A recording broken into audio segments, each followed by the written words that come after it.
Kamu pembohong Ustadz, lebih baiklah jujur. Kamu kan pandai bahasa Arab.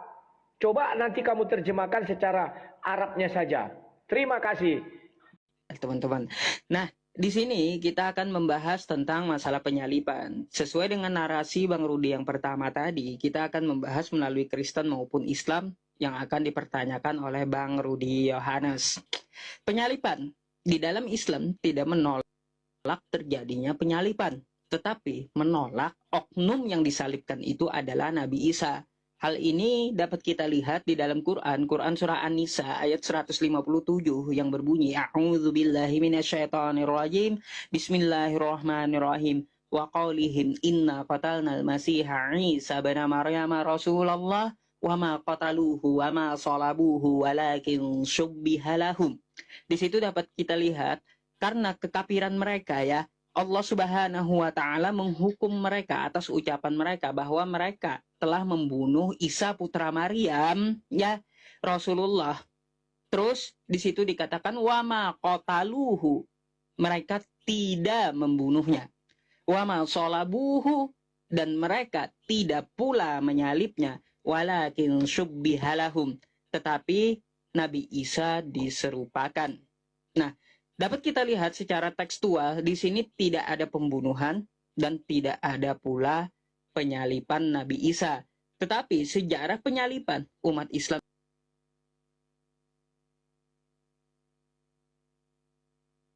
itu tidak menolak. Oknum yang disalibkan itu yang ditolak bahwa Nabi Isa telah disalibkan. Nah, berkenaan dengan masalah penyalipan ini, saya mendiskusikan dengan Bang Rudi Yohanes masalah siapa yang diserupakan di penyalipan tersebut. Mungkin teman-teman semuanya yang menonton di tempat Bang Rudi maupun di tempat saya sudah ada 100 lebih nih ya. Mungkin bertanya-tanya, kepada siapa Nabi Isa ini diserupakan? Hal ini yang akan kita bahas. Sebenarnya sudah banyak pertanyaan. Kepada siapa sih Nabi Isa itu diserupakan? Kalau ditanyakan kepada umat Islam, kepada siapa Nabi Isa itu diserupakan? Pertama ya, hai kawan-kawan muslim maupun kawan-kawan yang Kristen, Nabi kami tidak pernah menjelaskan kepada siapa diserupakan. Karena apa? Memang tidak ada pentingnya. Tidak ada urgensinya di dalam agama Islam. Para sahabat Nabi itu juga tidak pernah menanyakan kepada siapa Nabi Isa itu diserupakan. Karena mau kepada Bang Rudi Yohanes ke diserupakannya, atau kepada Saifuddin Ibrahim, atau kepada Effendi Usman, atau kepada ya siapapun gitu ya, yang mau jadi Tuhannya Kristen yang baru gitu. Kepada siapapun disalibkan, ya, diserupakan, itu nggak penting bagi umat Islam. Karena apa? Tidak mempengaruhi akidah umat Islam. Karena biasanya teman-teman kita yang Kristen saja yang mempertanyakan Al-Quran. Kenapa sih Nabi Isa itu diserupakan? Terus kenapa Allah Subhanahu wa Ta'ala itu tidak pernah menyebutkan nama siapa yang diserupakan? Ternyata ada rahasia di balik itu. Apa rahasia Allah? Kenapa Allah Subhanahu wa Ta'ala tidak pernah menyebutkan? Nah, jadi di sesi berikutnya nanti akan saya jelaskan. Saya tergantung dengan pertanyaan Bang Rudi, tetapi di sini saya akan membawakan data-data dari Bible bahwa yang diserupakan itu menurut Bible adalah Yudas. Nah, Yudas ini berperan seperti apa? Seharusnya diserupakan itu kan ada 2 Yesus dong di zaman itu. Jelas. Terus seperti apa ceritanya? Nah, maka dari itu ya teman-teman semuanya, simak aja. Ini adalah pembahasan yang seru dan ini adalah inti iman dari kekristenan. Kalaupun penyalipan ini terbantahkan, maka hancur semua iman dari kawan kita yang Kristen gitu. Ya, kalau untuk umat Islam tidak ada pentingnya. Kalaupun Allah Subhanahu wa Ta'ala menyebutkan bahwa Nabi Isa diserupakan dengan Bang Rudi Yohanes, kalau kita tahu, apa ada pengaruhnya dengan kita? Nggak ada juga gitu loh. Ya. Jadi, untuk masalah penyalipan ini adalah sesuatu yang seru untuk dibicarakan. Karena menyangkut keimanan dari Kristen dan siap-siap banyak mu'alaf.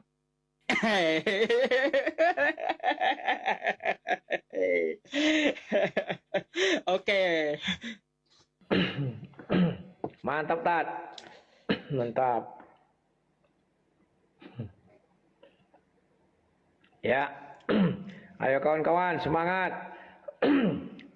Aku kalau kalian semangat, aku lancarkan dulu berpikir. Biar ku bal-bali dulu Yusuf PI ini. Ya, pencet tat. Ya. Terima kasih kepada seluruh orang yang menonton channel ini berdua. Ya. Saya setuju dengan apa yang dikatakan Ustaz Yusuf bahwa bagi Islam tidak ada gunanya salib. Ya. Di dalam ajaran Islam ada dua salib. Yang pertama salib yang diajarkan oleh Firaun atau yang dibawa oleh Firaun, yaitu untuk menyalibkan atau menghukum orang yang mengikuti Nabi Musa. Yang kedua salib yang dibawa oleh Allah SWT yang disampaikan kepada Muhammad. Itu di surah 5 ayat 33 kalau saya nggak salah ya. Surah 5 ayatnya yang ke-33. 33 ya. Nah, nih. Dikatakan begini, hukuman bagi orang yang memerangi Allah dan Rasulnya dan membuat kerusakan di bumi hanyalah dibunuh atau disalib. Nah itu ya. Nah kemudian bicara tentang penyalipan Nabi Isa, apakah tidak berguna bagi orang Islam? Berguna. Kenapa berguna? Karena itulah jalan mereka untuk memperolok-olok orang Kristen, orang Nasrani. Loh kok bisa begitu? Ya, kita lihat tafsir Kemenak, dikatakan yang disalib itu adalah Yudas. Di situ Kemenak ingin menunjukkan kepada kita semua bahwa Allah SWT masih di bawah pemikirannya Kemenak. Allah SWT saya sudah cari di Al-Quran tidak pernah mengatakan yang disalib adalah Yudas. Saya juga sudah mencari di hadis tidak ada dikatakan Yudas. Tetapi Kemenak bisa lebihi dari Allah SWT. Jadi Allah SWT itu mau dibuktikan bahwa dia tidak punya pengetahuan apa-apa tentang penyalipan. Demikian juga ketika kita membaca tafsir Ibnu Katsir. Ibnu Katsir menjelaskan bahwa peristiwa penyalipan itu asbur atau tidak seperti dongeng. Dongengnya bagaimana? Itu dilakukan oleh orang Damaskus. Sementara fakta sejarah mengatakan kalau Isa adalah Yesus itu dilakukan oleh orang Romawi bukan orang Damaskus. Dari mana Ibnu Katsir mengetahui hal itu? Karena Ibnu Katsir membuktikan bahwa dia lebih Allah daripada Allah. Allah sendiri tidak mengetahui bagaimana detailnya peristiwa penyalipan. Tetapi Al-Quran itu tidak pernah menjelaskan detailnya peristiwa penyalipan. Tetapi tafsir Ibnu Katsir bisa menjelaskan secara detail bagaimana peristiwa penyalipan. Ya, jadi itu harus kalian paham ya kawan-kawan ya. Bagaimana peristiwa penyalipan itu ada, itulah yang keahlian atau bidang ilmunya Ibnu Katsir. Ya, di sini Ibnu Katsir menegaskan bahwa bahwa dijelaskan di dalam tafsir Ibnu Katsir bahwa yang disalibkan itu yang diserupakan adalah Hawariyun. Mengapa Hawariyun itu disalibkan? Waktu itu mereka dikepung oleh orang Damaskus. Pertanyaannya yang sangat lucu, ya. Apakah orang Damaskus itu mengenal Nabi Isa? Jawabnya tidak karena mereka dari Damaskus. Ya, lantas bagaimana mereka bisa mengatakan bahwa yang tersalib itu adalah orang yang diserupakan? Kalau kita lihat tafsir Ibnu Katsir, begitu dia keluar dari rumah, dia ditangkap. Kondisi pada zaman itu bagaimana? Gelap, malam. Dan yang lucunya di tafsir Ibnu Katsir, peristiwa Isa naik keluar dari atap hubungan itu sore. Ya, bagaimana orang sore tidak melihat Isa naik ke atas? Nah ini makanya aku bilang kalau Yesus naik ke atas disaksikan orang banyak ya. Tapi kalau Isa naik ditarik oleh Allah SWT, nggak ada yang menyaksikan. Padahal itu masih sore, ya. Nah makanya umat Islam tidak mau membuat penyalipan ini sebagai sesuatu hal yang sangat penting dalam imannya. Kenapa tidak mau? Karena Allah SWT tidak mengerti peristiwa penyalipan itu bagaimana. Yang lebih mengerti adalah umatnya. Yang lebih mengerti adalah manusia. Jadi Ibnu Katsir adalah pelengkap daripada firman Allah itu. Ibnu Katsir adalah pelengkap daripada Allah itu sendiri. Maka ikuti kalianlah Ibnu Katsir. Ya sembahlah Ibnu Katsir. Karena dia lebih hebat dari Allah menjelaskan bagaimana peristiwa penyalipan itu ada. Ya.